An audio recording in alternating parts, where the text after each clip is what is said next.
What's going on, guys? It's Greg here, aka New York Prepper. In this video, I'm going to talk to you guys about how to survive a nuclear war. And this is part 7 in the How to Survive a Nuclear War series. And if you haven't seen parts 1 through 6, I recommend you watch those parts before you watch this part, because in this part, I build upon all of the information that I taught in parts 1 through 6. So if you haven't watched parts 1 through 6, you might be a little bit lost watching this part. You may not understand certain things. So I recommend that you pause this video and go back and watch parts 1 through 6 if you haven't seen them yet. Otherwise, I'm going to talk to you about how to find a suitable fallout shelter in this video. And that's really, really important. Finding a suitable fallout shelter is the most important thing in surviving a nuclear war. And if you want to support my channel, you can check out my merchandise. And the link to my merchandise is in the description box below this video. You can pick up one of these sweatshirts here that I'm wearing. And this is a new design that I made myself. And it says, "Speak softly and carry a big stick." And it has a picture of my 500 Magnum and me shooting it. I borrowed this phrase from Teddy Roosevelt, who is one of my all-time favorite presidents. And I think it's an excellent quote and a great way to live your life. Speak softly and carry a big stick. So without further delay, I'm going to talk to you guys about how to find a suitable fallout shelter after a nuclear war. So in this video, I'm going to discuss how to find suitable fallout shelters and what constitutes a suitable fallout shelter. And I'll give you guys some examples, real-world examples of suitable fallout shelters. I'm going to list a bunch of structures that you can use to protect yourself and your family from fallout radiation after a nuclear attack. What I will not be discussing in this video is how to build a fallout shelter in your house or outside. That's going to be reserved for future parts in this series. So once again, in this video, I will not be discussing how to build a fallout shelter or how to make an improvised fallout shelter. I will be discussing what constitutes a suitable fallout shelter and examples of them in the real world and how you can find one in your area. All right, guys, so before I get into the meat of the video, I want to recap some basic concepts. So you have your DFZ and your HZ. DFZ stands for dangerous fallout zone. And this is an area where you're going to get 10 rads per hour or more of radiation. And your hot zone is going to be 10 rads per hour or less. Another unit of measure would be 100 millisieverts per hour or more, or less than 100 millisieverts per hour. So this is important to understand, because if you're in the DFZ, you might need a much more substantial fallout shelter with much higher protection factors than if you're in the HZ. And I talked about protection factors in previous parts in this series. In the DFZ, you could receive radiation poisoning in a matter of minutes or hours without proper shielding, without a proper fallout shelter. If you are in the DFZ, the basement of your house alone might not be enough to protect you, and you might have to add additional shielding. And I'm going to talk about how to add additional shielding in a future part in this series. I'm going to discuss how to build improvised fallout shelters, but just know that if you're in the DFZ, your basement may not be good enough, and whatever structure you found and that you plan to use as a fallout shelter might not be good enough, and you may have to add extra shielding to it depending on how dense the structure is and how dense the construction of the structure is.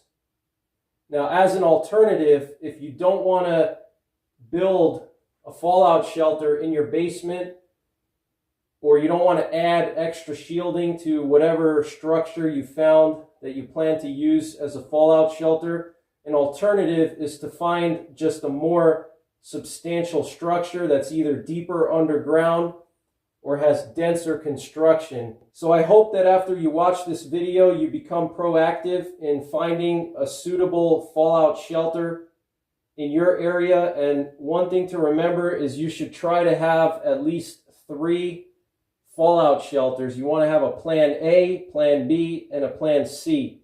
And the reason why is if you put all your eggs in one basket, that's never good. For example, if you plan to use your basement in your house, what happens if something happens to your house? What happens if it catches on fire from the thermal pulse after a nuclear warhead is detonated? Or what happens if the blast wave damages your house and it's unsafe to shelter in your basement? Where are you going to go? If you didn't think about that before nuclear war, you're going to be running around like a chicken with your head cut off. So you want to have a plan A, B, and C. You want to have 3 possible structures that you can use as a fallout shelter. So let's say plan A is to use the basement of your house. If something happens to your house, plan B could be going to your local elementary school and going into the basement of your local elementary school. And if for whatever reason you can't gain access to your elementary school, then you have another option, which would be your plan C, which could be the basement of a local office building or local community college. So you want to have 3 areas, 3 structures in your area that you can use as a fallout shelter, and you want to be able to get to them in a reasonable amount of time. You don't want them to be 50 miles away. You want them to be relatively close so you can even walk there if you have to, or get there by driving in a relatively short amount of time. And these are things that you want to figure out now before a nuclear war happens, so you don't run around like a chicken with your head cut off. I also want to review some dosages for radiation, and you should commit these to memory. So the first one we have here is the EPA, Environmental Protection Agency of the United States. Maximum yearly dose for radiation workers is 50 millisieverts, or 5 rads, or 5 rems. So this is the maximum amount of radiation that a radiation worker should be exposed to in a single year while working in their job. So a radiation worker could be a nuclear engineer, a power plant operator who works at a nuclear power plant, a nuclear power plant security guard, anybody who works with radiation. The maximum yearly dose is supposed to be no more than 50 millisieverts, or 5 rads, or 5 rems. Now, before I continue on with more of these dosages, I want to say that this is why it's important to have a radiation dosimeter and not a Geiger counter, because a radiation dosimeter is going to tell you how much radiation you're accumulating over time, versus a Geiger counter only tells you the intensity of radiation in certain areas. It's not going to keep track of how much radiation you're accumulating over time, and that's really what you want to know after a nuclear war or any kind of radiological situation. You want to keep track of how much radiation you're absorbing, okay? How much radiation you're accumulating over time during that radiological incident. So this way you know if you need to take shelter or if you can go outside and expose yourself a little more. If you don't have a dosimeter, you're not going to know how much radiation you're accumulating. So your cancer threshold begins at 100 millisieverts or 10 rads or 10 rems. The cancer threshold is just the point at which the risk of cancer begins, okay? The maximum dose for emergency workers engaged in life-saving work is 250 millisieverts or 25 rads or 25 rems. Okay, life-saving work, 250 millisieverts. So you definitely don't want to accumulate much more radiation than this. Now, radiation sickness starts at 400 millisieverts or 40 rads or 40 rems. Okay, so you definitely want to stay below 400 millisieverts. You do not want to get any kind of radiation sickness after a nuclear war, because the infrastructure is going to be impacted and it might be hard for you to get appropriate treatment, okay? So you definitely want to stay below 400 millisieverts of accumulated dose. And again, without a dosimeter, you're not going to be able to keep track of that. Fatal dose of radiation, which is 100% fatal, is 8 sieverts or 800 rads or 800 rems. 8 sieverts is the equivalent to 8,000 millisieverts, okay? So I want to just give you guys an example of protection factors in case you didn't watch the prior parts. If you're unsheltered or in a shelter that does not have proper protection, and the radiation outside is 200 millisieverts per hour or 20 rads per hour, you could start to get light radiation sickness within 2 hours, and within half a day, you could get severe radiation sickness, okay? So remember, the DFZ is 10 rads per hour or more. So if, let's say, the radiation outside is 20 rads per hour or more, you could start to get radiation sickness within 2 hours, okay? Because remember, the minimum dose for radiation sickness is 400 millisieverts. That's when radiation sickness starts. So if you're at 200 millisieverts per hour, after 2 hours, you're going to start to get radiation sickness, okay? If you don't have any shielding. Now, fallout is going to start to land within 30 minutes to up to 12 hours after the nuclear bombs are dropped. Now, depending on the jet stream, the prevailing winds, the burst altitude, the blast yield, and the proximity to the blast is going to determine how soon the fallout is going to start to land in your area, okay? So that is how much time you will have to either get to your fallout shelter, prepare your fallout shelter, add extra shielding to your shelter, get everyone you love into the shelter, and bring all of your supplies down to your shelter. And once you get down into your shelter, you're going to want to stay there for up to 2 weeks. So you're going to want to bring 2 weeks worth of supplies into your shelter, okay? Things that you might want to bring are water, food, medicine, and a way to go to the bathroom. But I'm going to discuss in future parts in more detail specific supplies that you're going to want to bring into your fallout shelter. And I discussed what fallout exactly is and how far it spreads in prior videos. So go back and watch those videos to get a more detailed explanation. But I will quickly recap some of that information right now for you. So before I recap that information about fallout, first, I want to just talk about taping up windows. This is a question that I often get from subscribers. People ask me if they should tape up windows, and the answer is no, you should not tape up your windows. For the most part, it's a waste of time, and it's not going to help you at all because fallout is heavy and it's not suspended in the air, okay? Fallout is about the size of sand particles or even pebbles.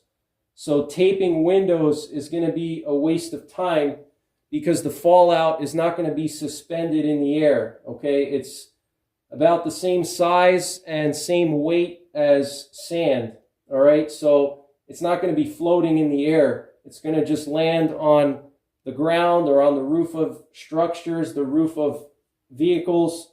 So if you waste your time trying to tape up windows, it's going to take away the limited amount of time you have to get your fallout shelter ready, to bring everything down into your fallout shelter, and to get to your fallout shelter. So remember, you may have between 30 minutes to 12 hours to get to your fallout shelter, get everything set up, and get everybody in there. So you don't want to waste 1 or 2 hours taping up all the windows, because it's going to have a very little effect on your survival. Now, if you're very close to the detonation point where the actual blast wave came through, then there could be some irradiated dust in the air.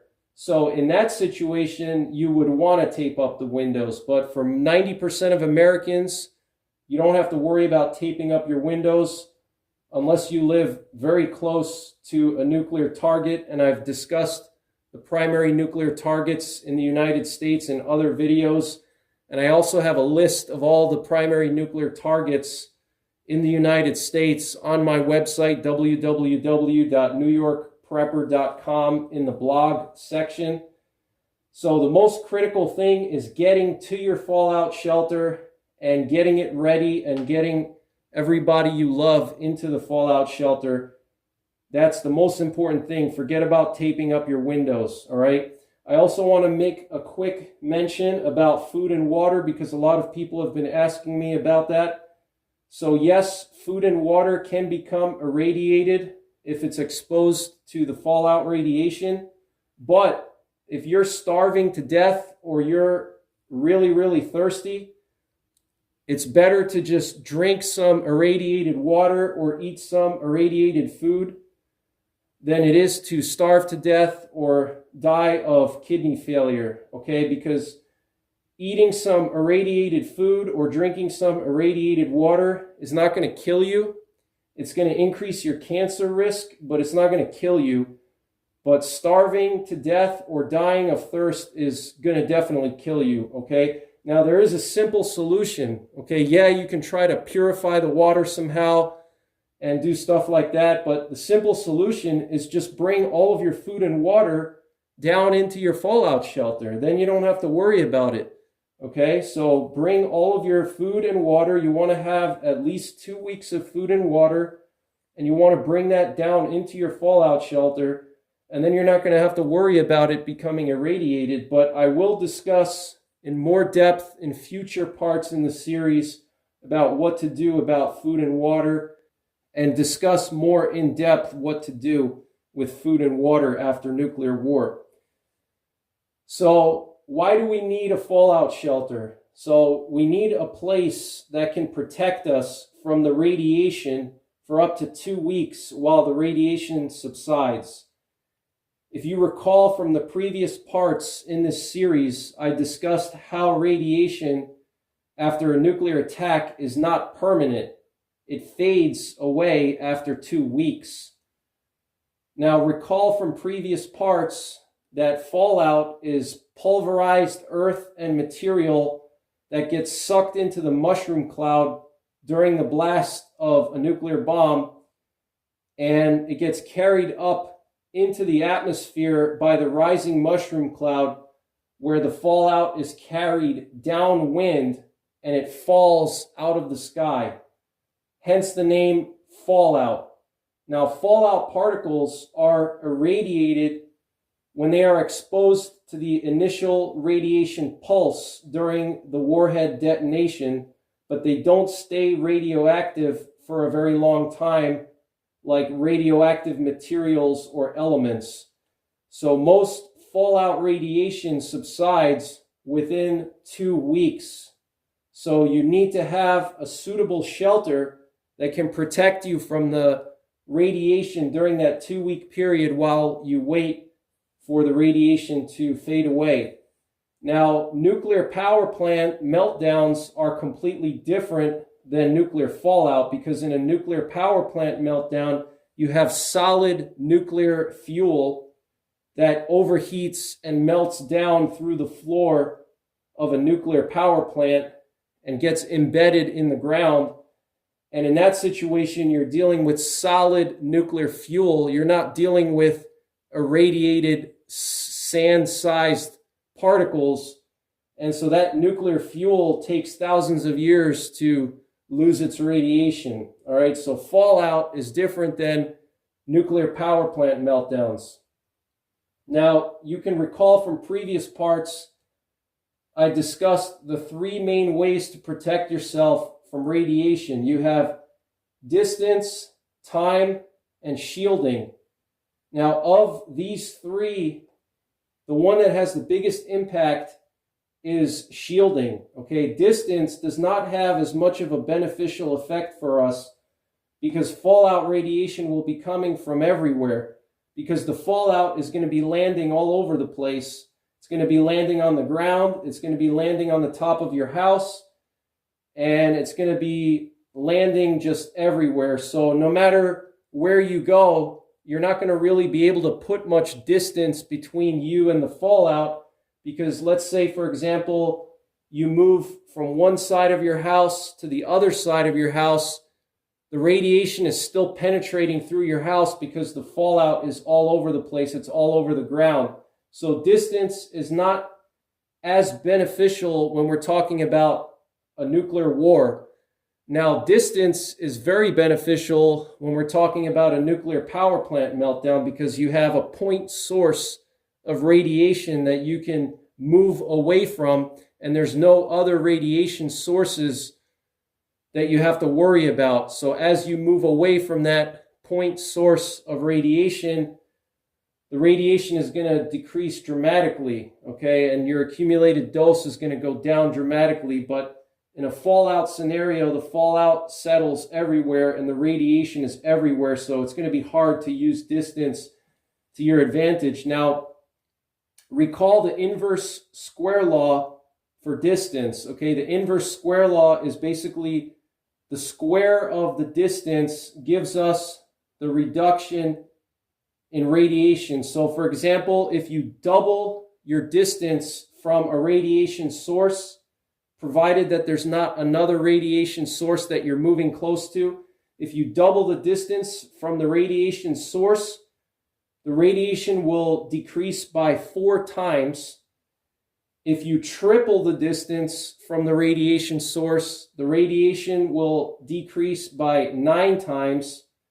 And if you quadruple the distance from the radiation source, you reduce the radiation by 16 times. Okay, so distance is helpful and it's good to know, but it's not as beneficial during a nuclear war as time and shielding. Time and shielding are the most beneficial and the best ways to protect ourselves from radiation. So the next thing we have is time. Okay, time is a huge way of reducing radiation, especially when it comes to fallout. And like I mentioned, this is different from radioactive decay of radioactive elements like in a nuclear power plant meltdown. For the decay of fallout radiation, we use the 7-10 rule. For every factor of 7 in time, the radiation reduces by a factor of 10. So after 7 hours, radiation is reduced 10 times. After 49 hours, 7 times 7, that's another factor of 7, you reduce the radiation 100 times. And then after 2 weeks, which is another factor of 7, you reduce the radiation by 1,000 times. So this is why you want to stay in your fallout shelter for 2 weeks, because from time 0, when the fallout starts to land, until 2 weeks, the radiation will be 1,000 times less after 2 weeks. It'll be 100 times less after 48 hours, and it'll be 10 times less after 7 hours. So really the first few days are essential. You need to be in your fallout shelter, in a suitable fallout shelter with enough protection factors the first couple of days, because that's when the radiation is going to be the highest. And after 48 hours, the radiation is reduced 100 times. So that's a significant drop in radiation, but the radiation will be super high initially. So you really want to make sure that you have everything squared away. And that's why I say you need to do this now. You don't want to wait until the bombs go off, and then you're going to be scrambling and panicking, and you might not be able to find a suitable shelter. You won't know how to find a suitable shelter. You won't know anything, and that's why you want to educate yourself now, and you want to prepare yourself now before any kind of a nuclear attack or nuclear war. Now, finally, we have shielding. And for shielding, we use halving thicknesses and protection factors to measure how effective shielding is for different materials. And you can check back in prior videos. I discussed different materials and what the halving thicknesses are of different materials. The halving thickness is just how thick a material needs to be to reduce the radiation by 50%. So this is why a shelter is important, okay, because you want to make sure you have a shelter with enough shielding that has enough halving thicknesses and a high enough protection factor that can reduce the radiation during those initial few hours and the first few days where the radiation is extremely high. You want to have appropriate shielding to protect yourself from that radiation the first few hours and the first few days. Okay, now recall from previous parts in the series, I talked about how after a few days you can go out and do some limited work outside, but really the first few days and the first few hours you want to stay in your shelter. Minimum the first 2 days you want to be in your shelter, and you don't want to leave the first 2 days. Now, for fallout shelters, you generally have two options. You either have an underground or an above ground fallout shelter. Now, the ideal scenario for a fallout shelter, besides a dedicated fallout shelter, is a deep, full basement underneath a reinforced concrete building with multiple floors. Okay, so full basement means that the entire basement is underground. There's no part of the basement that's exposed to the outside air or the outside. You want to have a full basement, the whole basement below ground level, and you want that basement to be underneath a multi-story building made of reinforced concrete. That is the best case scenario for a fallout shelter. So think about the basement of an office building or the basement of any heavy-duty construction building, like an apartment, a dorm, something that has like 5 floors or more. Generally, you have reinforced concrete walls, and those reinforced concrete walls block the radiation. And also, the foundation has to be very sturdy and very deep underground to support the weight of the building. So going into the basement of that kind of a building is the best case scenario. And of course, a dedicated fallout shelter is the best overall, but the best case scenario, if you don't have a dedicated fallout shelter, is to be in that kind of a structure. Now, quick word about dedicated fallout shelters. There's still a lot of dedicated fallout shelters that are left over from the Cold War that you can find in your area. Most of them are in schools that were built in the Cold War. Many of them have fallen into disrepair, but if you can find one in your area that you can get to in a reasonable amount of time, by all means, make that one of your 3 fallout shelter options. But just know that it might be locked, it might be flooded, it might be moldy, and there might be a lot of other people with the same idea. Now, in the United States, we do not have a civil defense plan anymore. Our government, from the federal to the local level, has no plans for fallout radiation and for dealing with a nuclear war and for protecting citizens from fallout. So you have to expect mass panic. People are going to be running around like chickens with their heads cut off, not knowing what to do. First responders and authorities are not going to know what to do because they never planned for it. because people think that a nuclear war could never happen. So expect a lot of mass chaos once you get that emergency alert that nuclear missiles are inbound. And people will try to fight you for space in a fallout shelter.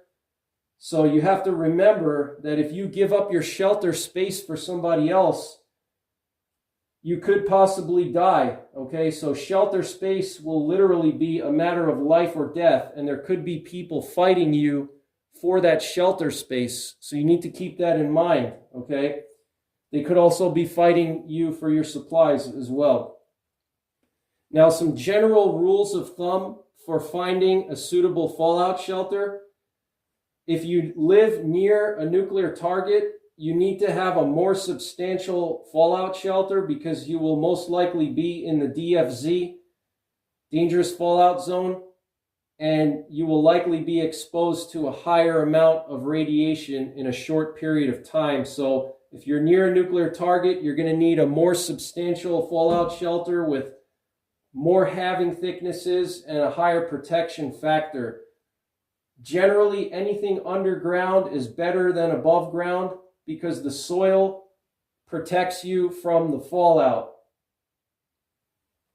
So why is it better to be underground than above ground? If you look at this drawing here, these lines represent the radiation. Radiation goes in 360 degrees in all directions. So here you have a one-floor house. This is the basement, this is the first floor, and this is the roof. Here you have the backyard and front yard, and the fallout settled down and it landed on the front yard, the backyard, and it also landed on the roof. So if you're underground, you're not getting exposed to the rays that are coming from the ground that much, because you see here the wall of the foundation and all this earth is blocking the gamma rays from coming in through the ground, okay? So you're not getting exposed to as much radiation. You can see that the radiation doesn't penetrate through the ground here. But if you're up here in the first floor, you're getting radiation from the ground. You see these lines penetrating from the backyard and the front yard. The radiation is penetrating from the ground, and it's also penetrating from the roof, okay, because the roof has the fallout on it, so the radiation is coming down through the roof, okay, so you're getting hit with radiation from all sides. If you're in the basement, you're mostly getting hit by radiation from the roof that's coming down through the structure, okay, so generally speaking, underground is better than above ground.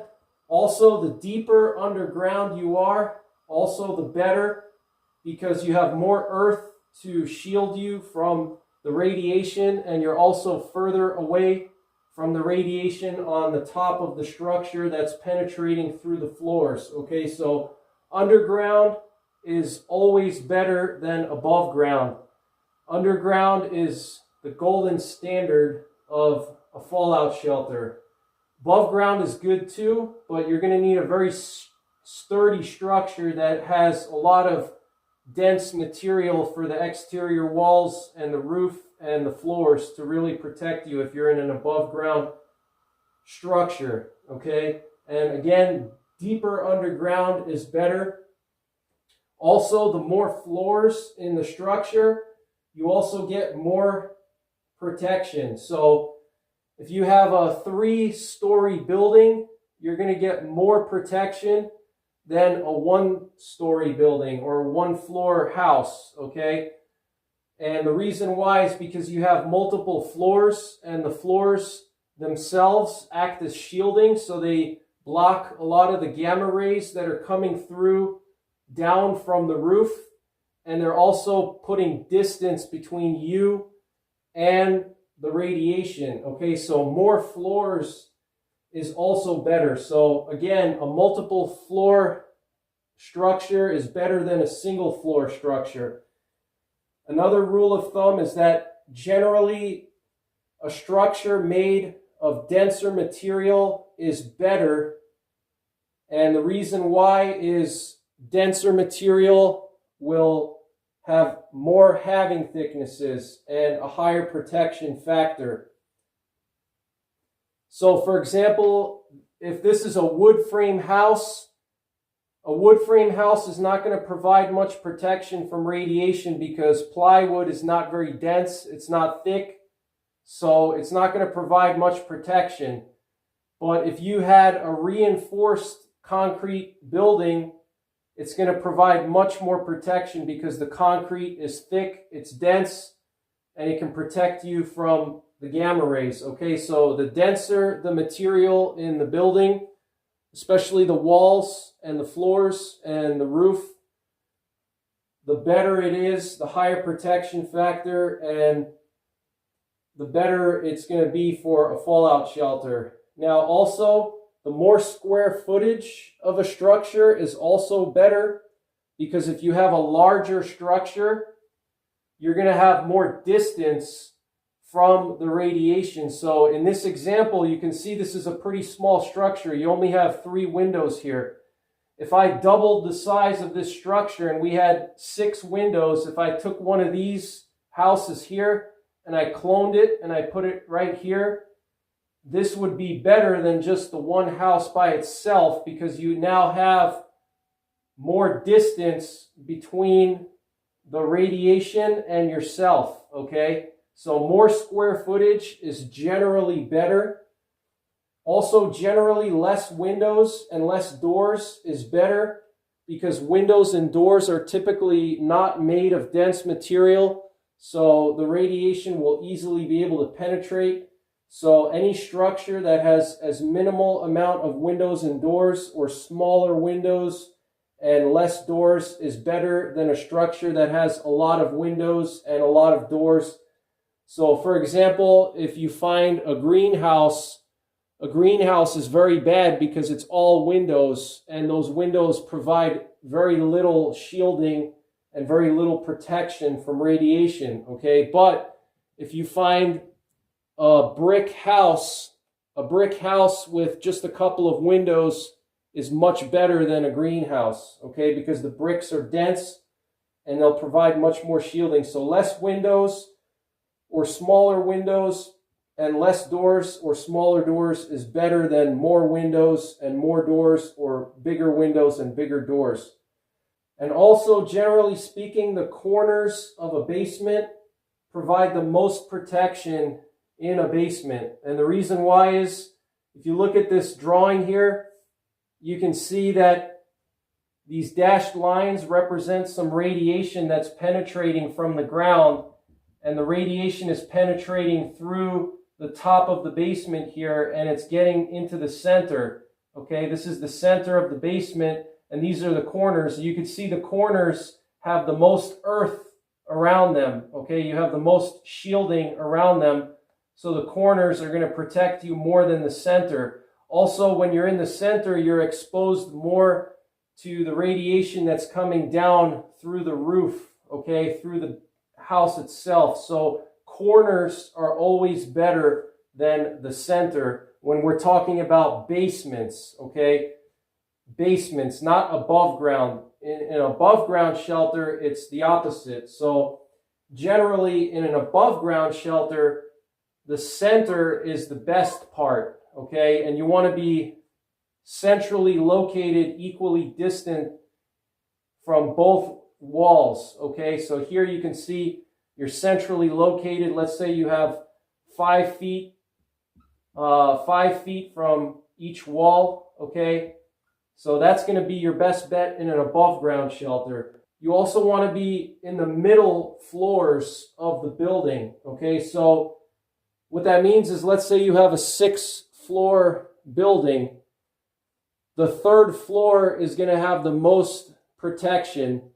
And the reason why is you're going to have an equal distance from the radiation coming from the ground and from the radiation coming from the roof, okay?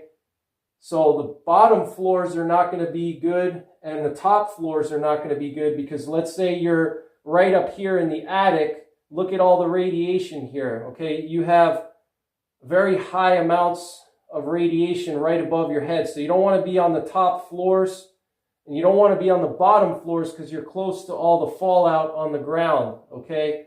So you want to be somewhere in the middle, all right? So like I said, if you have a 6-story building, the best places to be would be between the 2nd and 4th floors, okay? So general rules of thumb, the corners of a basement are the best areas in a basement or in an underground structure. The corners are the best because you have the most earth, and you also have these heavy foundation walls around you. The center is the worst in an underground structure.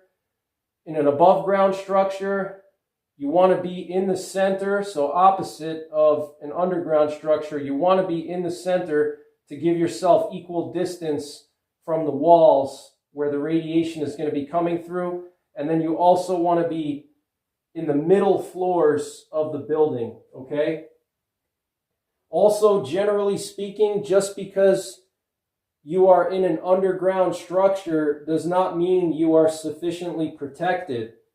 It really depends a lot on how deep the structure goes underground, what the above ground structure is made of. So a 1-floor wood frame house has much less protection than a 5-floor reinforced concrete office building. The basements of them have different protection factors. The protection factor of a residential American structure is much lower than a multiple floor commercial building basement, okay? Now, generally speaking, you want to have a minimum of a protection factor of 10, which would reduce the radiation by 90%, or only 1/10 of the radiation will penetrate through the shielding. So to summarize the general rules of thumb that you need to know when you're finding a suitable fallout shelter. So the closer you are to a nuclear target, the more substantial your shelter will need to be. Underground is always better than above ground, and the deeper underground you go, the better it is. The more floors that a structure has, the better it is. The denser the construction materials are in a structure, the better it is. Less windows and doors or smaller windows and doors is always better than more windows and doors or larger windows and doors. More square footage is always better. The corners of an underground structure are better than the center. The center part of an above ground structure is the best, and the middle floors of an above ground structure are the best. And the first few hours after a warhead goes off, you're going to have lethal levels of radiation. So it's going to be critical to be sheltered during this time. And also a protection factor of 10 or 90% reduction of radiation is considered the minimum protection factor that you want for a fallout shelter. So now I'm just going to list some common structures and their protection factors. So stay tuned. All right, guys, so now I want to just show you some common structures that you can find anywhere in the world. And I want to show you the protection factors for them and how much radiation they reduce depending on whether you're in the basement or on the first floor, second floor, third floor, what kind of radiation reduction you can expect from common structures that can be found anywhere in the world. So the first structure I want to talk about is your basic 1-floor wood frame house. And these are common in the United States. This is just a single floor ranch house with a basement, and it's made of wood. It has plywood walls, stick frame construction. This type of a house in the basement, if it's a full basement that's completely underground on all sides, you're looking at a protection factor of 10, which is going to reduce the radiation by 90%, so that's really good.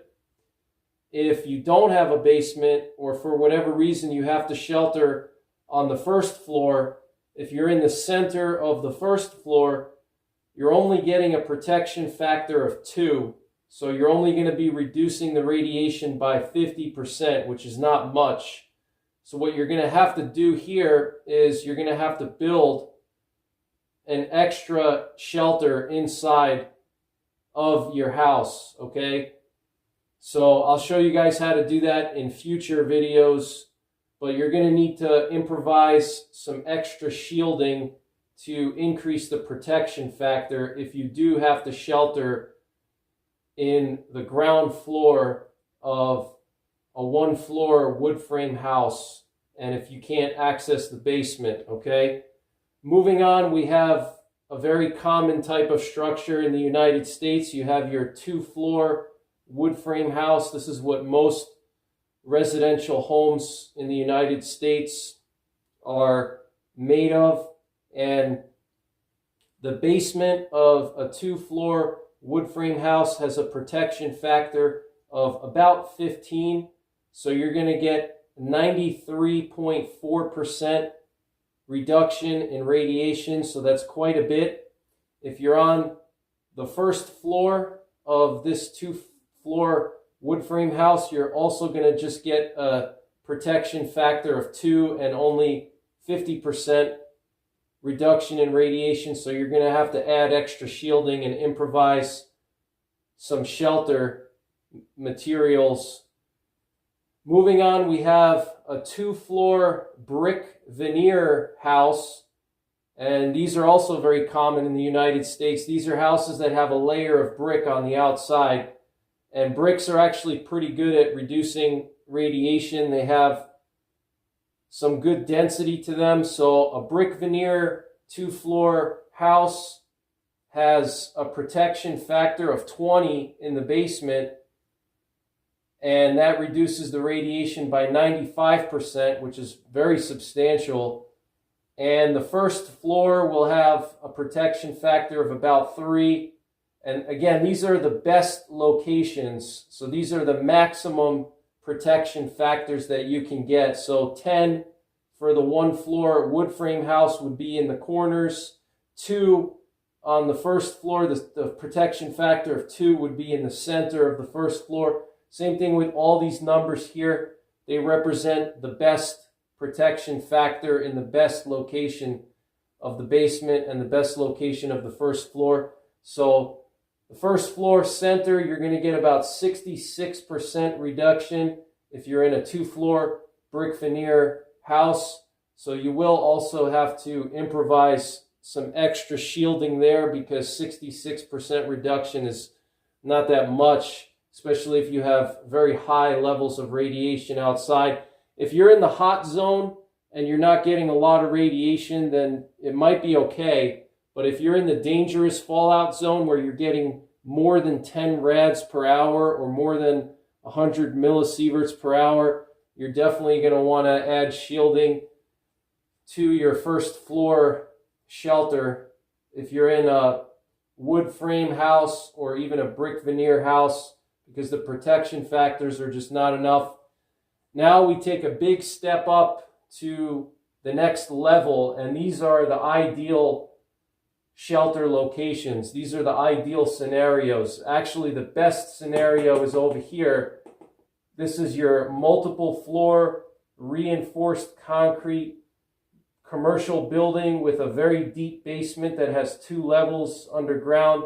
This is your best case scenario. And then second best is going to be a 3-floor brick or concrete commercial building with a basement. Third best is going to be a 2-floor brick veneer house with a basement. Fourth best will be a 2-floor wood frame house with a basement. And then fifth best will be a 1-floor wood frame house with a basement. And then lower than that would be a 1-floor house with no basement. Okay, so the worst is a ground floor wood frame house with maybe 1 or 2 floors with 0 underground structures under it, no basement at all. That's the worst. Okay, but this is the best right here. But here we have a 3-floor brick / concrete commercial building with a full basement. In the basement, you're going to get a protection factor of 50 for 98% reduction of radiation, which is very good. Now, if you go to the center of the middle floor, which will be the second floor because it's 3 floors. So you're in the middle floor here, the second floor. You're in the middle of the structure. So you have equal distance from the radiation coming from the ground and from the roof. And then you're also in the center of the middle floor. So you have equal distance from the walls. And you're going to have a protection factor of 7 here for an 86% reduction in radiation. So that's actually pretty good. And if you're in the hot zone and you're not in the dangerous fallout zone, this might be adequate for you. Okay? You may just have to put some shielding material. If there's any kind of windows, large windows, you may just want to pile up some dense materials to cover up the windows, but this will do pretty good for you if you're in the hot zone where you don't have as high of radiation levels. But in the dangerous fallout zone, you're definitely going to want to add some extra shielding here, okay? And for very high levels of radiation, if we're talking about more than 50 rads an hour or 500 millisieverts per hour, you definitely want to try to get into a brick veneer 2-floor house or a multi-floor brick concrete commercial building or a reinforced concrete building with 5 floors or more, okay? So these 3 right here are going to be the best for very high levels of radiation where you're over 50 rads an hour. And your wood frame house with a basement is still going to be good if we're in very high levels of radiation, but you might have to add some extra shielding, especially if you're in a 1-floor wood frame house with just a full basement. This might not be enough. It'll be barely enough to protect you if we're talking about very, very high levels, like 50 rads an hour or 100 rads an hour, which is extremely high. You would have to be very close to ground zero for you to have to deal with that much radiation. For most Americans, you're probably going to be looking at 50 rads an hour the first couple of hours, or even less than that, okay? Probably even just 10 or 20 rads an hour for most Americans, okay? But if you do live close to a nuclear target, you're definitely going to want to look for these types of structures in your area, okay? Because if you're near a nuclear target, you could expect 50 rads, 100 rads an hour the first couple of hours after the bombs go off, okay? Now, our best case scenario is our reinforced concrete structure with 5 or more floors. And if we look at the middle floor here, which is the 3rd floor, so we have 1, 2, 3, 4, 5 floors. We're not including the roof as a floor. This is reinforced concrete. So this has rebar inside. It's poured concrete. It's not cinder blocks or blocks. It's poured concrete, and it has reinforcing metal inside of it, reinforcing steel bars inside. You're looking at a foot thick of concrete, which is going to give you several halving thicknesses. And the fact that there's so many floors in the building is also going to give you some distance from the radiation coming from the ground and from the roof. Okay, so the fact that you have multiple floors and you have reinforced concrete for the exterior walls, and also the floors themselves are also made of very dense material because the floors have to support a lot of weight and they have to hold the structure together. So the floors themselves also have very dense material for the flooring. So that's why this type of a structure is the best. And this would be like an office building in a small city or even a skyscraper, typically made of this type of construction. So the middle floor, in the center of the middle floor, which would be the 3rd floor, you're going to get a protection factor of 20 for 95% reduction in radiation. And this is also dependent on what kind of windows you have. If you have a building that has a lot of windows and very large windows, then your protection factor won't be 20 up here. It'll be much less. It'll be more like 10 or even 5. Okay, so this is dependent on how many windows you have, but that's what you can expect if majority of the walls are poured concrete, reinforced concrete. And you can see the difference in protection factor between the top floor and the middle floor. You can see 10 at the top because you're exposed to that radiation on the roof that's going to be coming down. And if you're in the middle, you're equal distance from the ground. And the ground is actually down here. I had to change the drawing. The ground is down here. This is your ground level right here. Okay, so you're going to have an equal distance from the roof to the ground. You got the reinforced concrete all around you, and then you have multiple floors, which are going to also shield you. Now, this also has a very deep basement. Here you have a protection factor of 100 on the first floor of the basement, and the deepest floor of the basement will have a protection factor of 1,000. So with a protection factor of 100, you're going to have 99% reduction in radiation, and with a protection factor of 1,000, you're going to have 99.9% reduction in radiation. And remember what I said, that you always want to have a minimum protection factor of 10 in your fallout shelter. And that doesn't mean that the structure has to have a protection factor of 10. It means that the structure plus any extra shielding you add should have a minimum protection factor of 10, absolute minimum. And if you're going to be in the DFZ, if you live close to a nuclear target or you're downwind from a nuclear target, you're going to want a protection factor of 20 or 50. Okay, and what I did here was I actually did some basic math. So if we're talking about a high fallout situation, if you're in the DFZ, and let's say you're getting 50 rads an hour or 500 millisieverts per hour, and you shelter in the basement of your one-floor wood frame house, you're going to get a lot of radiation coming through to your basement because you only have a protection factor of 10. So you're going to be getting 50 millisieverts per hour the first couple of hours in your basement. That's still not terrible, okay? And remember, you have the 7-10 rule, okay? So the first hour at time 0, okay, when the fallout lands and the radiation is at its highest, that's time 0. Let's say you have 50 millisieverts per hour.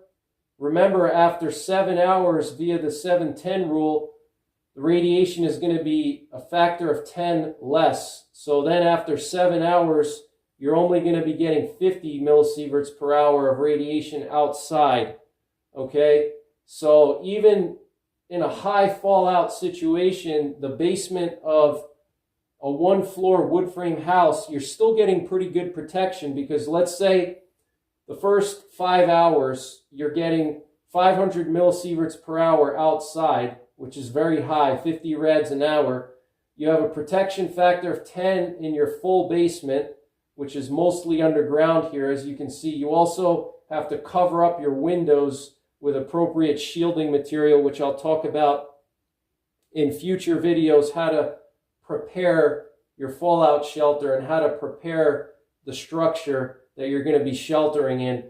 But you're getting a protection factor of 10, so you're reducing the 500 millisieverts per hour down to 50 millisieverts per hour in the basement here. So within the first 5 hours, you're going to get a dose of 250 millisieverts, which is fairly high.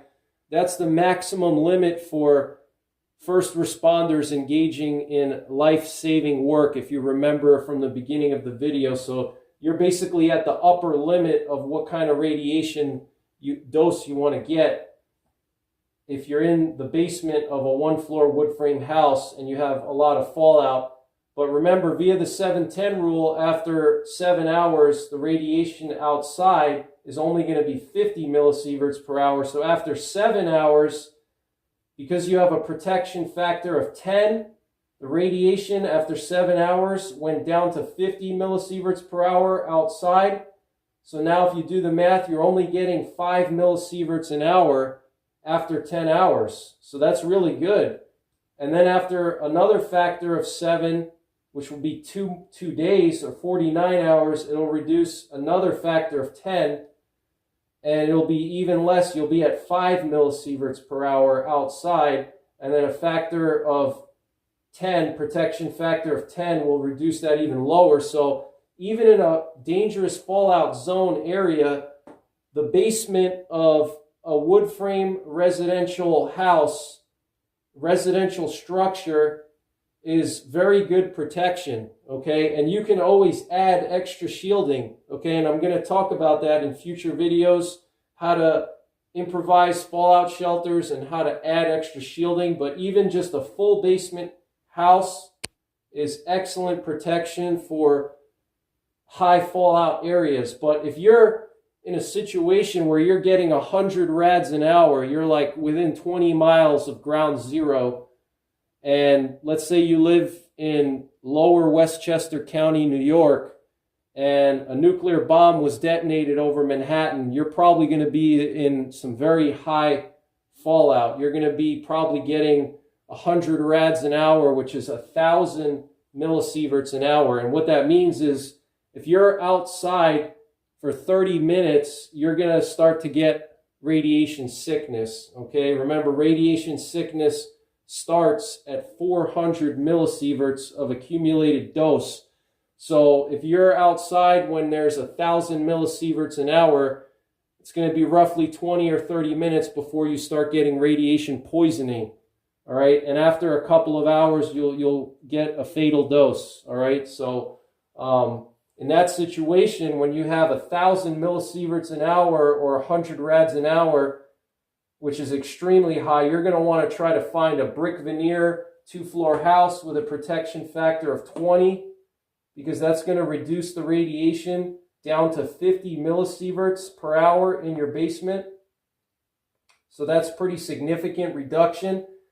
So in 1,000 millisievert per hour fallout zone, a 2-floor brick veneer house with a full basement is going to reduce the radiation down to the same level as a 1-floor wood frame house basement in a 500 millisievert per hour fallout zone, okay? If we're also in 1,000 millisievert per hour, 100 rad per hour, extremely high fallout zone, if we go into a brick concrete 3-floor structure and we get into the basement with a protection factor of 50, we're only going to be getting 20 millisieverts per hour the first couple of hours. And remember, after 7 hours, the radiation is going to be reduced by a factor of 10. So after 7 hours, it's going to go down from 1,000 millisieverts per hour to 100 millisieverts per hour, which is a huge difference, okay? So that's why you want to have a good quality structure, especially an underground one that you can get into, okay? Now, if we go into this multi-floor reinforced concrete building with a very deep basement where you're going to get a protection factor of 100 in a 100 rad per hour or 1,000 millisieverts per hour fallout zone, you're going to only be getting 10 millisieverts per hour the first few hours. And then after 7 hours, that's going to go down to just 1 millisievert per hour. So that's excellent, okay? So these are the protection factors for common structures around the world. And again, there's some variation here, but more or less this is what you can expect. So now what I want to do is I want to give you some real-world examples of fallout shelters. Rather than just theoretical talk, I want to actually share some structures that are probably near you that would be excellent fallout shelters during a nuclear war. So stay tuned.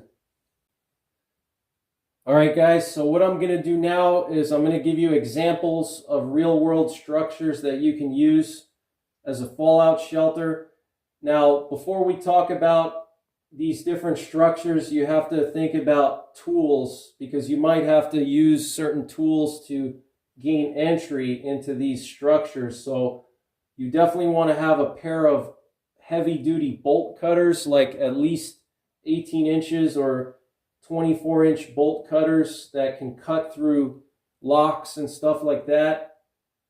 You want to also keep a pretty good pry bar and a hacksaw in case you need to gain entry to some of these areas. And I don't think your local police is going to get you in trouble for breaking and entering during a nuclear war. So you have to think about your survival, and you definitely don't want to be caught out in the open if you're in the DFZ, where you're going to be getting 500 millisieverts per hour, because within an hour you're going to get radiation sickness. Okay, so you have to do whatever's necessary to gain entry into one of these types of structures. All right, so heavy duty bolt cutters, at least 18 inches, preferably 24 or 36-inch bolt cutters. The longer the better, because they'll have more cutting power. Pry bar is very important in case you got to pry open a door, and hacksaw in case you got to cut through a lock or a chain or something like that, because you have to gain entry. It's a matter of life or death.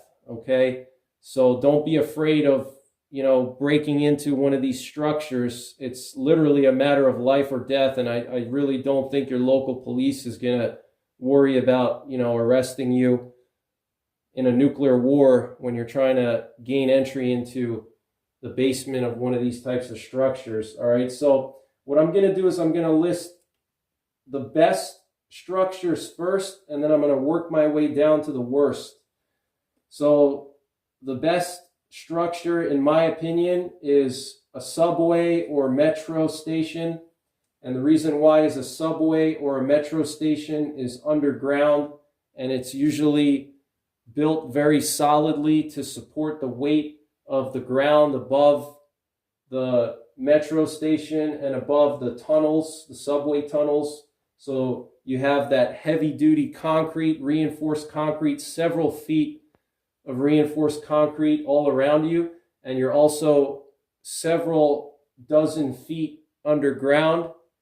So you have a lot of earth above you, and you have a lot of concrete around you. So metro stations that are underground, not above ground metro stations, but underground metro stations, are one of the best fallout shelters. And you just have to stay away from the entrances, because fallout and debris could get in through the entrance, and the radiation is going to be coming in through the entrances. So you want to move in deep inside the subway station, so you're at least 50 meters away from the entrance. And some things that you have to consider is that it will be dark inside, so you want to bring some light sources. There could also be vermin like rats, for example, especially in a place like New York City, which has a big rat problem. Now, there's also lots of maintenance tunnels inside of metro stations, and these maintenance tunnels are used for the utilities, such as the electrical lines that power the trains that are going underground. So they have these tunnels that are also inside of those metro stations, and those tunnels are usually just a few feet in diameter, so they're very small. They're kind of like a sewer. But if for whatever reason the metro station underground is crowded with a lot of people, or it gets compromised, something happens to it, and you have to move deeper inside of the train station, you can look for one of those utility shafts. There's also various mechanical rooms as well. And you can even go further into the subway tunnels, which are surrounded by concrete and earth. So you can go pretty deep into one of the subway tunnels, and you'll be in very good shape. So protection in a metro station is excellent. Also, abandoned mines offer excellent protection if you live in a rural area that has a lot of mining activity. Here in north central Pennsylvania, there's a lot of coal mines, and a lot of them are abandoned from the heyday of coal mining in Pennsylvania, which was the 1800s and early 1900s. There's a lot of old coal mines around, and Abandoned mines are excellent because they're underground. You have a lot of earth around you. The only thing is there could be some flooding issues. You don't want to go too deep into the mine because you could get a cave in. You don't know how strong the supports are. So you don't want to go super deep into the mine, but you don't want to be like right at the entrance either. And you may also have to pile up some shielding material to seal off the entrance so radiation doesn't get in through the entrance. There could also be some vermin inside of those mines, and also it could be cold. So abandoned mines are excellent protection if you live in a rural area with a lot of mining activity. Caves and caverns are also excellent protection. Same thing as the abandoned mines. You have to consider the fact that there could be flooding. It's going to be dark and it could be cold. And you could also get a cave in, so you don't want to get too deep inside. And you may also have to cover the entrance with some appropriate shielding material. Now, moving on, we have schools. Many schools in America have fallout shelters built into the basements. And also many schools in America also have basements. And schools in general are usually very solidly built. They have heavy concrete construction for the exterior walls, which adds extra shielding. Especially schools built from the 1950s through the 1980s during the Cold War. The schools were built to withstand nuclear blast waves. So schools that were built during the Cold War are superior than modern schools because they were specifically built to withstand nuclear blasts and fallout. But even modern schools that were built after the Cold War, you guys would be surprised at the building standards for when they build schools. Even today, without the immediate threat of nuclear war like during the Cold War, schools are still built to withstand high winds and earthquakes and different things. So even modern schools are built with very substantial materials, and they're usually built with some kind of steel and reinforced concrete that's poured, or even just concrete blocks. So schools can provide excellent protection if you're underground. If the school has a basement, the underground location of the school will be excellent. You could be looking at a protection factor of 20 or more. If the school does not have a basement, you're still going to get fair protection in the above ground sections of the school or the ground level section of the school. You'll still get fair protection there without a shelter or extra shielding material. And if you add extra shielding material, then you can get good protection. Also, you can try to find an enclosed stairwell or some interior parts of the school, because schools are very large. And even if they don't have a basement, you have heavy-duty walls and heavy-duty floors. So even if you find a central location in the school, and if it's an enclosed area like a stairwell that has reinforced concrete, you can get underneath one of the staircases and you could use that as a shelter. Schools have a lot of square footage, so you have good distance between you and the outside where the radiation is. So schools are excellent. I highly recommend them. And there's schools in every town. They're easy to find. No matter where you live in America, even in the middle of Alaska, I guarantee you can find a school in the smallest towns in some very remote areas. So schools are excellent. Moving on from schools, we have multi-floor office buildings. Office buildings typically always have a basement and very sturdy foundations to support the weight of the building on top of it. So think about the Twin Towers. You have huge buildings and you need to support the weight of those buildings. So you need to have a very solid foundation and a deep basement. So office buildings are excellent. They're one of the best fallout shelters that you could use, and it's basically the gold standard in my opinion, unless you can find a subway station, an abandoned mine, or a cave. office buildings to me are the best, and schools are the best. And typically the walls of an office building are very thick, so they'll block radiation very well, and the floors are very thick. Sometimes the basements can have multiple levels, and if that's the case, the lowest level is the best. The protection factor of the basement of an office building can reach between 100 to 1,000, so you're going to be reducing radiation between 99 and 99.9%. And the more floors and the thicker construction that the office building has, the better. And if it has less windows and less doors, that's also better. Now, there's a lot of office buildings today that have the windows in them, and that's a new thing that has been done the last 10 or 20 years because they want the workers to have more natural light. So an office building that has a lot of big windows is not as good as an older office building that's mostly enclosed with concrete or block. So underground in an office building, you'll get excellent protection. Expect a protection factor of between 100 and 1,000. And above ground, you're going to get fair protection without any shielding, and you can get good protection if you add shielding or build some kind of improvised shelter, or if you can find some kind of enclosed area like a stairway or an elevator shaft or some kind of central part of the building that's enclosed in dense material. Elevator shafts are excellent.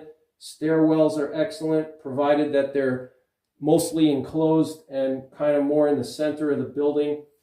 Moving on from office buildings, we have the next best thing for a fallout shelter is apartment buildings. Apartment buildings are basically like mini office buildings. They usually have several floors, and many of them have underground storage, underground basement areas, laundry rooms, mechanical rooms that are underground. They're usually made of some type of brick or concrete. They're very sturdy. They're usually made of steel skeletons, so they're very sturdy. They can also protect you from blast. And the underground area of an apartment building, you can expect a protection factor of 50 or more. So excellent protection for the basement of an apartment building. In the above ground floors of an apartment building, you're going to be looking at fair to good protection. You're going to get good protection if you find an enclosed area like a stairwell, or if you make an improvised shelter. And more floors are always going to be better, and heavier duty construction is always going to be better too. Moving on from apartment buildings, we have hospitals. Hospitals are more or less the same as apartments and schools. They're around the same level of protection, but you also have the benefit of having a generator because hospitals have generators to provide power to all the life-saving equipment. So that's an extra benefit of a hospital, is you have access to a generator, and those generators are usually diesel, so they're not going to be affected by the electromagnetic pulse from the nuclear blast, okay? So underground, underneath a hospital, most hospitals have basements also. The basement of a hospital, you're going to have an excellent protection factor. You're going to have 50 plus of protection factor. Above ground in a hospital, you're going to get fair to good protection. It's going to depend a lot on the construction of the hospital. If it has a lot of windows, what the materials that they used when they built the hospital, but you're going to have fair to good protection inside of a hospital in the above ground areas. And you're going to get good protection if you can find an enclosed area of the hospital, some kind of central room or some kind of stairwell, elevator shaft, or you can make some kind of improvised shelter and add extra shielding. Next on the list, going down, is going to be firehouses. Now, you have to differentiate between substations and main firehouses. Most substations don't have a basement, but main firehouses usually have basements to store essential firefighting gear. And how do I know that? I was a volunteer fireman for a short period of time, and my main firehouse had all the gear and equipment stored in the basement underneath the firehouse, and the substation had no basement at all. It was just an area to pull in some of the trucks, and they had some compressors in there, but there was no basement. Okay, so you want to get to a main firehouse, not a substation, because they're going to have a basement. And most firehouses are made with fairly heavy-duty construction from steel I-beams and concrete, either poured concrete or blocks. And firehouses can provide very good protection overall. So underground, if you have a basement under the firehouse, you're going to get excellent protection. Expect a protection factor of between 20 and 50. And above ground, you'd be looking at fair protection without any kind of extra shielding. And you'll get good protection if you add extra shielding, if you improvise some kind of shelter. Now, moving down the list, you have malls. Malls are pretty much everywhere. And malls generally don't have basements. Some of them might, but most of them don't have basements because they're so big. They're generally just ground floor. So in a mall, you have a lot of square footage on your side. So the square footage is going to help you because the mall is so big. So you're going to get a lot of distance from the radiation that's on the roof and from the radiation that's outside. Okay, so if you can get to the central area of the mall, furthest away from any walls or windows or anything like that, that's a good spot to be in.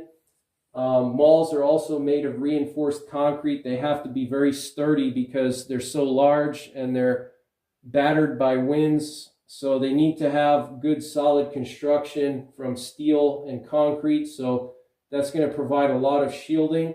You just want to stay away from any areas in the mall that have a lot of windows, and the doorways, the entrances to the malls usually have like multiple glass doors, so the radiation will penetrate through those glass doors. But if you can get to the central area of the mall, or if you can get to like a enclosed part of the mall where you have like a store and the store has walls around it, that's a good area to be, and the store is pretty far away from the entrance or from any kind of skylights or anything. A lot of malls will also have skylights, and the skylights will accumulate fallout on them, and the radiation will penetrate through those skylights. And the skylights are usually just, some kind of heavy duty glass. They don't provide much shielding. So you want to stay away from any areas where there's a lot of skylights. You don't want to be underneath any skylights. You don't want to be near the doors to the mall. You want to be in a centralized area away from the doors and the skylights, and you want to try to find an enclosed location like a mechanical room or some kind of back office. A lot of stores in a mall will have like a back office room, so those are great areas to be. So if you do have a basement underneath a mall, you're going to have excellent protection, but most malls don't have a basement. And above ground, you'll have good protection without a shelter, and possibly excellent protection with a shelter, or if you can find an enclosed area in the mall. The good thing about a mall is that you have plenty of shelter material or shielding material, because you have bookstores, you have flower pots, and you have so much material inside of a mall that you can use to build a shelter. You can improvise a shelter from books. If you have a bookstore like a Barnes & Noble, you can grab a whole bunch of books and you can stack them up and build a shelter. There's flower pots. A lot of those big flower pots, they have 2 or 3 feet of dirt inside of them. You can stack those flower pots around you and build a shelter that way. So that's the good thing about a mall. Moving down the list from malls, you have churches. Churches are usually made of stone or some kind of heavy-duty construction because they're tall and they're exposed to winds. So they have to have heavy-duty construction, usually made of stone or brick. So that's going to reduce the radiation substantially. A lot of churches have basements also. So if you're in the basement of a church, you'll get excellent protection with a protection factor of 20 to 50. If you're on the ground floor or above ground in a church, you can expect fair protection without a shelter and good protection with a shelter. And of course, you're in church, so you can get on your knees and pray and ask God to protect you, and then your protection factor will be the best. Okay, so that's another benefit of a church. Moving on, we have supermarkets and big box stores. These would be your ground floor supermarket or ground floor big box store. Usually they don't have a basement, but you may be able to use the groceries or the goods inside of the store to build shelters and to add shielding material to increase the protection factor of the ground level area. Also, supermarkets and big box stores, they have a lot of square footage, which will give you distance from the radiation that's outside and on the roof. You can use the water bottles as shielding. You can use all the food. You can do so much inside of a supermarket. Same thing with, let's say, a Home Depot or something like that. You have lumber, you have all kinds of building materials, you have concrete blocks, you have flower pots.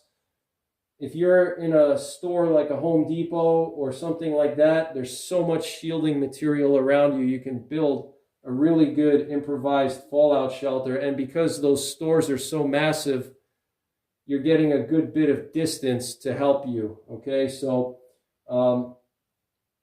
supermarkets, big box stores, you get fair to good protection, and good protection if you can improvise a shelter. Moving down the list, we have warehouses. Warehouses, pretty similar to a supermarket or a big box store. They're very large. They're usually pretty sturdy to withstand the winds. And you have a lot of square footage, which will give you distance from the radiation. And a lot of warehouses, you have a lot of goods that are stored there, so you can use those goods to improvise a fallout shelter to add extra protection. So warehouses, you're not going to have a basement. Typically, it's very unusual to have a basement. If you have somebody that knows how to drive a forklift, that could be a huge asset, because what they could do is they could move pallets around and they can stack the pallets into a shelter, and they could do that in a matter of 30 minutes. They could stack 5 or 10 pallets into a big shelter and you're good to go, you know. Moving down the list, you have parking garages. Parking garages can provide excellent protection if there's an underground level. Parking garages are usually made of heavy-duty reinforced concrete to support the weight of all the cars and to withstand the high winds. So you have heavy-duty reinforced concrete construction, which is good for reducing radiation. You get fair protection if it's only an above-ground parking garage, but you can increase your protection if you find some kind of stairwell that's completely enclosed and doesn't have any windows. And a lot of parking garages have enclosed stairwells that don't have any windows, and if you get into one of those enclosed stairwells, you're basically surrounded by reinforced concrete. So that's a great area to be. Also, parking garages have flower pots, and you can use different materials in the parking garage to build some improvised shelters and to add shielding if you need to.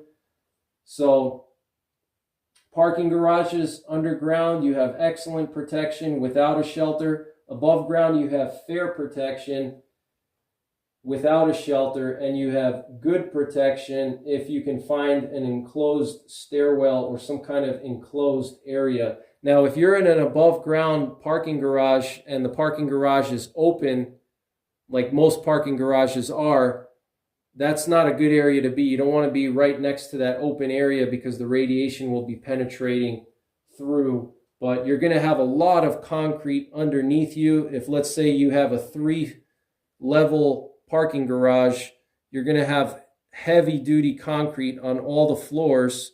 And if you're on the second floor, or the second level, not the second floor, if you're on the second level of the parking garage, you have an entire level above you that's reinforced concrete.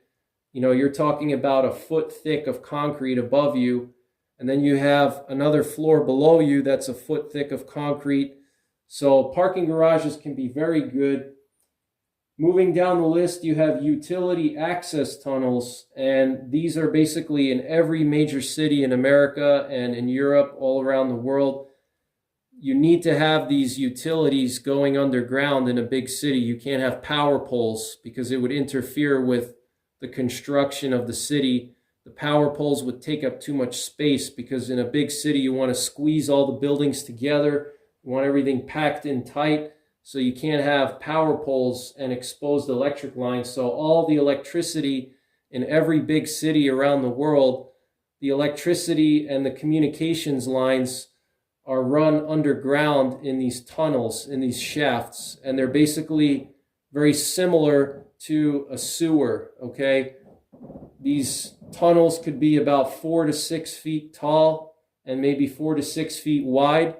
So they're kind of small, but they're basically in every city. So if you live in a city, a utility tunnel can be excellent. The only downside is that they're very small and cramped, and sometimes they may not be clean. There could be diseases and vermin, and there may not be good ventilation. It also may be hard to gain access to them. You're definitely going to want to have a good heavy-duty set of bolt cutters to gain access to one of those utility shafts to cut the lock. So that's something to consider, is gaining access to one of these tunnels. You're going to want to scout out all of these areas before you plan anything out. You want to make sure that whatever locations you choose for your plan A, B, and C, that you know for certain that you can actually access those areas. Okay, you don't want to pick something that you can't get to in time before the fallout starts to land, and you don't want to pick something that you can't physically gain entry to. So these are things you need to think about now. How are you going to gain access to these areas? So utility tunnels, excellent protection. Also, they can give you blast protection. If you live in a big city and your city is a nuclear target, you can get really good blast protection because they're deep underground. Things to consider: lack of ventilation, darkness, vermin, and cramped. Okay, it's going to be cramped in there. That's why I didn't put it up as high as the caves and the mines, because caves and mines usually have natural ventilation. Sewers can also be an option if it's a last resort. You can use a sewer. It's not the best choice because of diseases and vermin, but it's better than being exposed to high levels of radiation where death is basically certain. So you're better off taking a chance and going into a sewer and potentially exposing yourself to bacteria and getting sick weeks later than to stay above ground and get exposed to high levels of radiation and die within a few hours, okay? So sewers could be an option. Also, you could go into a culvert, okay? A culvert is just one of those drainage tubes that go underneath a road to drain water underneath the road so the road doesn't flood or so the road doesn't wash out. It's usually about a 3 to 10 foot tunnel, okay, usually made of some kind of steel and or even concrete, and it goes under a road, and a lot of them are usually between 10 and 20 feet wide, and they're usually several feet under the road, underground. So a culvert can be a great option if you can find some shielding material to stack up on both sides of the culvert on the openings. And this is why I always recommend everybody have several hundred empty sandbags. You can buy empty sandbags for 50 cents a piece. And in an emergency, you can fill them with dirt and you can pile up the sandbags and you can use them for shielding in a fallout situation, or you can use them for even ballistic protection. And I'm going to talk about how to use sandbags to make improvised shelters for fallout in future videos in this series. But if you have sandbags, empty sandbags, you can fill them with dirt and you can pile them up on both sides of the culvert, and you have a really, really good shelter. And I can guarantee you, you can find a culvert almost anywhere. In most rural areas across the country, you will be able to find a culvert. I guarantee you probably know where one is in your area. So culverts are excellent. You definitely want a larger culvert so you have room to move around, because you're going to be in there for a few days to 2 weeks. So you don't want to get like a 3-foot diameter culvert where you're going to basically be laying down for 2 weeks. That's going to be miserable. You're going to want to leave the shelter, and then you're going to expose yourself. So you want to find a culvert that's pretty big. You want one that you can actually stand up in. Some of them are big enough where you can stand up in them or even drive a car in them. So like I said, you want to scout around for these areas now, not when the bombs are falling or right after the bombs fall, okay? So that's pretty much it for this part. I hope you enjoyed it. I hope you learned something. And in future parts, I'm going to talk about what supplies to bring into your fallout shelter. I'm going to talk about how to improvise a fallout shelter, how to add extra shielding. I'm going to also discuss critical equipment and gear that you need. So stay tuned to my channel for more nuclear war survival. And you can always browse my nuclear war survival playlist and my How to Survive a Nuclear War series playlist. And if you want to support my channel, check out my merchandise. The link is in the description box below this video. I appreciate your support. I appreciate your kind comments. I appreciate your donations. And as always, take care, God bless, and don't forget the 3 Ps. Prepare, practice, and persevere.